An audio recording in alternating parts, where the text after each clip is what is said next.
hindi takot yung naramdaman ko eh. Nagkaroon akong urgency. Yung na ano ko sa Revelation na natutunan ko, nabasa ko yung ano, sakto, align siya sa nangyayari sa mundo ngayon. Mm. Scientifically, saka yung ano, ultimo nga sa mga news eh, nangyayari. So, prophecy, no? Oo. Yung ano ko, yung pag ano ko sa Bible, mas nagka-interest ako. In a kind of way na dahil siguro visual akong ano, yung nabasa ko yung Revelation. Grabe kapag binisual mo yung Revelation eh. Sabi, ha? Grabe to. So talagang doon ako na open, and then doon ako mas nakinig sa word of God.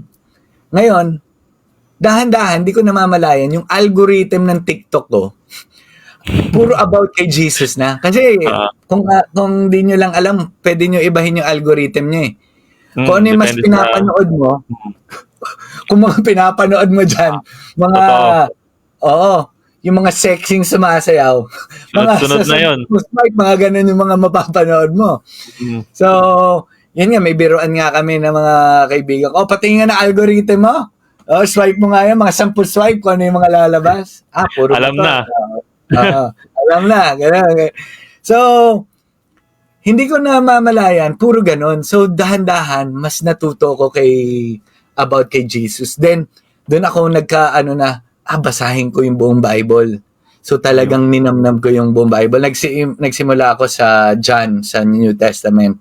Then, sa Old Testament. So, from there, dun, mas nakilala ko yung tunay na Jesus. At ang purpose ko ngayon, gamitin platform ko at yung ako mismo, myself, my life, hindi lang platform. For God's glory, for Jesus. Para ipakilala siya. Dahil, ang natutunan ko, kailangan natin mapakilala yung tunay na Jesus Christ. Marami kasing version ng Jesus Christ. Yung tunay na Jesus Christ, para kung i-deny mo man siya, yung tunay na Jesus Christ, kung tatanggapin mo siya, yung tunay na Jesus Christ. Yun yung kasi lahat naman tayo may free will eh. Kumbaga, yun yung purpose ko ngayon. Minsan, pa isa-isang tao lang kinakausap ko. Minsan, nag-share ako sa page ko. Pero syempre, hindi naman ako kasing katulad nyo pang sobrang sa knowledge ninyo sa Bible. Pero, I mean, yun eh, matututo tayo lahat.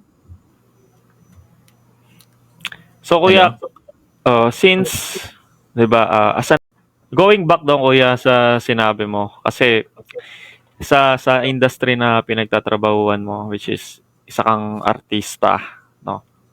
Ang tanong ko lang is, have you faced any persecution from your fellow artists? Kung oo, paano mo siya hinahandle?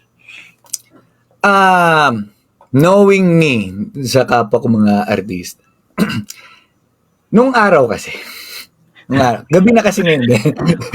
Then nung araw, ako kasing promotor sa kalokohan, sa mga sabihin mong kabalastugan na yung mga bagay. Kaya yung yung napasedyos ako, ang daming di pa naniniwala. Tapos, meron kasing time, yun nga yung sinasabi ko, wag sana natin i-judge ang bawat Christian na kakilala natin. May makikita kang kakilala mo sa church, ay, Christian to, tapos ganyan, anong klaseng Christian yan? Tapos, ay, tingnan mo si ganito. Diba, Christian na yan? Ba't ganyan ginagawa ngayon? Baka lang, yung nakita mong part na yun yung time na nagkamali sila. Nastumble sila. Kaya natutunan ko, with my fellow Christian, hindi ko sila hinuhusgahan kung mayroon nagkakamali. Minsan mas ganda ka kausapin mo na lang eh. Kung, okay ka, ano ba nangyari sa buhay mo ngayon? Meron ka bang pinagdadaanan? Or ano? Instead na i-judge mo siya, tapos ang ending pa nung iba, i-judge yung buong Christianity. Ay, mga Christian na yan. Ano lang yan. Sa simula lang naman yan eh. Stereotype na. Wag yung tao yung gawin nating basehan ng Christianity. Si Jesus Christ dapat. Yes. Siya yung perfect example. Siya yung susundan natin, hindi yung celebrity na idol mo na naging Christian. Hindi yung tatay mo na naging Christian or kaibigan mo na naging Christian. Ang sundin mo talaga si Jesus Christ. Okay yung magandang makita na may mga nagbabagong buhay at may mga nai-influence sila because of halimbawa sa akin na-appreciate ko kung may mableblessan na dito sa atin, pero hindi kami ni King ang dapat ninyong sundan bilang Kristiyano kung hindi si Jesus, dahil Correct. magkakamali ang mga tao, hindi perpekto ang mga tao. So sa akin, meron time na ang tingin nila sa akin, ano ka ba, Joe? Nagdo-double, ano yun? Double face ka na minsan mabait ka, tapos makikipag-inom, minsan Christian ka, tapos ngayon makikipag-inom, lasingan ka sa amin, Kumbaga, paano ko sasabihin to?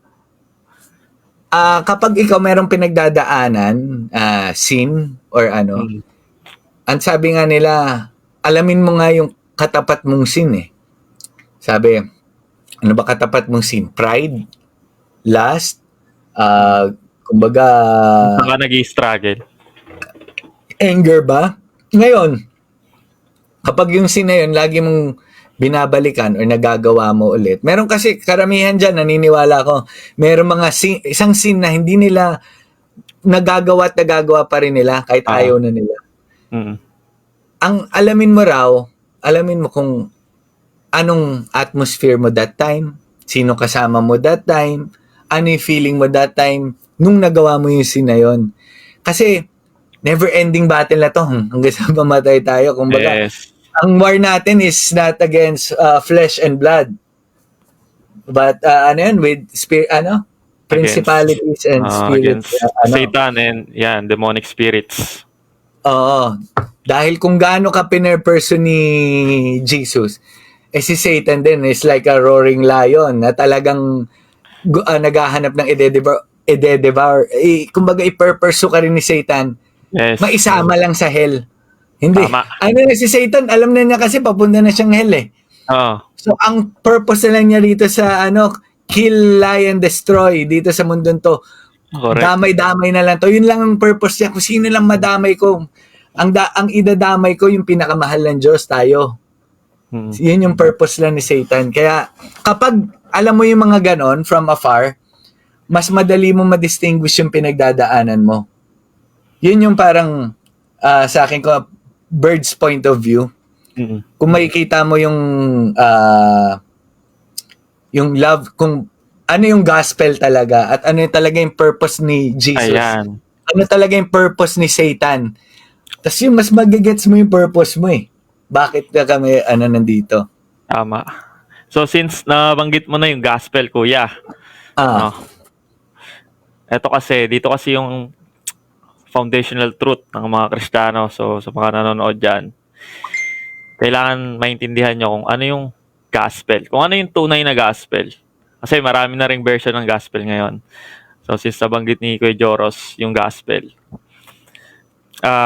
share mo sa amin, Kuya, kung ano yung gospel. Yung gospel